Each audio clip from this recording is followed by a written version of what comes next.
Karunanayake Mahata. Thank you, Deputy Speaker, for giving me this opportunity to move a private member's motion at a time when I think it is most appropriate and timely. As you know, Sri Lanka is a little island in the Indian Ocean, which is striving to ensure that we make a very prosperous Sri Lanka. We are blessed owing to the fact that we have a multiracial, multi-religious society. The very composition of this fabric is what makes a truly Sri Lankan identity. But owing to the fact that we have been led by many nations prior, and by many foreign nations prior to this, before our independence, and subsequently politicians who have utilized their political power not in order to ensure that we put Sri Lanka together, but sometimes to polarize us, has led to a breach of the Sri Lankan identity from my perspective. It is timely that we look at Sri Lanka from its proper perspective. You look at countries such as Singapore, which has 3 big communities. You look at Malaysia, you can be proud when they say that they are Singaporeans, Malaysians. Even if you go to bigger countries such as India, you have the same feeling that comes out of them naturally rather than it is extracted out of them. When I add Malaysia, Singapore, I would also like to add Switzerland, which has many racial lots that get together and make this Swiss community that is there. Now, Honourable Deputy Speaker, you could see that the Portuguese, they are from 1505 to 1796, the Dutch from 1796 to 1815, and the British from 1815 to 1948. That was the pre-independence. The post-independence have led us from a more of an economic change that took place. But the most important aspect that comes today, are we Sri Lankans united in its purpose? Are we Sri Lankans moving towards the strong Sri Lankan identity that we can basically boast ourselves of? We have it in us. But why is it that we are unable to cherish the goals that we can look at? We have gone through many turbulent times. We have gone through racial problems. Thank God we have not gone through any religious problems that are there, but we can see the makings of such taking place in the last couple of months. So we must ensure that we eradicate this irritants, this sand in the gear, so that we move forward towards a strong Sri Lankan identity. What do I mean by a strong Sri Lankan identity? When in 1948, Mr. D.S. Senanayake, the leader of the United National Party, when he obtained the independence from the British, he basically had the support of all the Muslims, the Tamils. They really came together as Sri Lankans and got that independence from the British. It was a very proud moment. We must thank all communities for assisting to get the independence from the British without shedding any blood at all. Sometimes because it comes so easy that the value of it is not known. But now, you could see that we are compartmentalized. The Sinhalese from one aspect, the Muslims from the other aspect, and the Tamils from another aspect. I strongly believe that it is a time that we have got to look to forge the strengths together and ensure that we call ourselves truly Sri Lankan identity. Don't we and shouldn't we be doing so? After all, the industriousness of the Tamils, the business acumen of the Muslims, and the large-heartedness of the Sinhalese make a Sri Lankan identity a very rich that is there.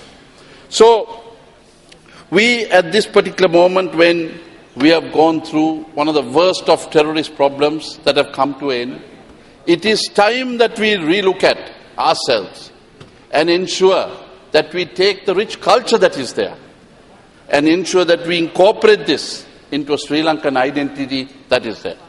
So, Deputy Speaker and the members, it is my intention that forwarding such an idea would only help to foster the strong Sri Lankan identity that we all look at. But the problem that is there is, in today's context, religious, racial parties that have come up. That breaks the very fabric that basically brings us together.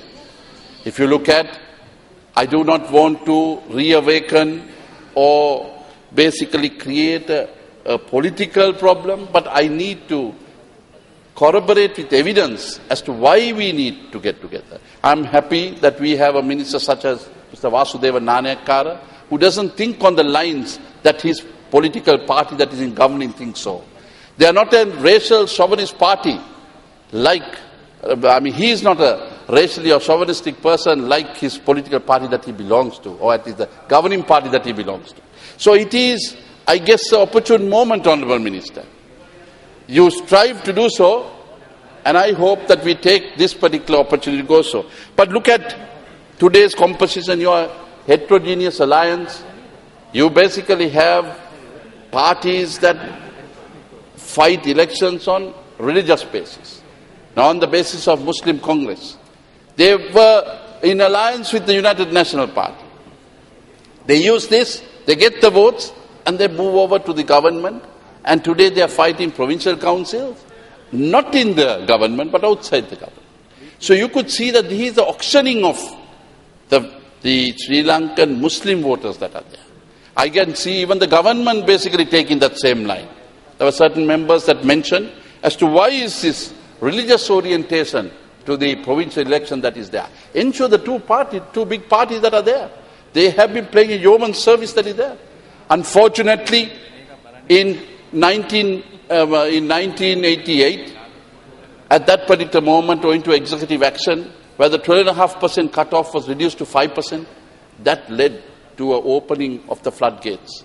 And this made the racial call coming in, the religious call coming in, and trying to bring unwanted problems from our Sri Lankan identity. So I guess we need to get back to the strong thinking, because this is where we can move Sri Lanka to a better tomorrow. After all, isn't it incumbent on us? We have seen 30 years of terrorist rule. It is not one government, it is not one leader, it is collectively each one's lack of responsibility or doing too little too late is what has led to the polarization of the Sri Lankan identity that is there. So, Honourable Minister, the Deputy Speaker, I am happy that you are in the chair at this particular moment. So, why is it that we are unable to look at getting together? We have strong neighbours, India that is there, but owing to the fact that we have been gendering away from this particular one. You saw in Geneva that we even had India voting against us.